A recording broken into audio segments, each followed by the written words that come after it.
আজকে আমরা এখানে এসে ওনাকে বোঝাইলাম যেহেতু মানে উনি কাকে ইন্টিমেট না করে কাকে ইন্টিমেট না করে ভিতরে রেসিডেন্স করে দিয়েছে, এটা কিন্তু মানা যায় না। হয়তো কিছু কিছু ওখানে কিছু সমস্যা হতে পারে, আমরা ওনাকে শুনেছি, আমরা ওনাদেরকে প্রপোজাল দিয়েছি গ্রাম পঞ্চায়েত থেকে পাশে ওনার জন্য একটা টেম্পোরারি সেটেলমেন্ট জন্য ব্যবস্থা করা হবে। তার সঙ্গে ওনাকে আমরা অনেক অফারও দিয়েছি, তো উনি কোনো ধারণে মানতে রাজি না।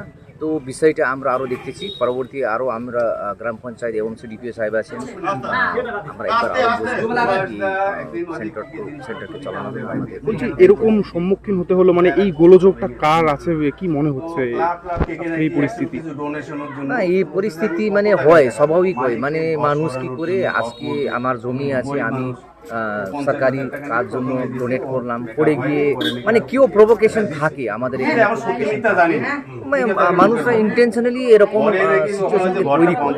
ধরুন আমি আজকে একটা জমি দিয়ে দিয়েছি, আর আমি যদি না থাকি তাহলে আমার ছেলে মেয়ে এসে মানে কিছু বিভিন্ন দাবি করতেই পারে।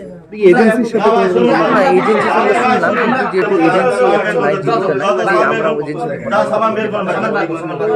দেখি কি করা যায়।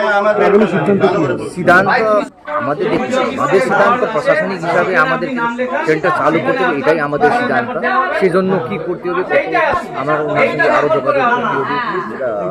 পঞ্চায়েত প্রধান আমরা একটি আছেন, সভাপতি আমরা বসি যে আরও আলোচনা মাধ্যমে দেখি আরও একবার বসছি। এখন এখন আগানবাড়ি সেন্টার ওখানে ওনারা রেসিডেন্স করে দিয়েছে, পাশে ওনারা রান্না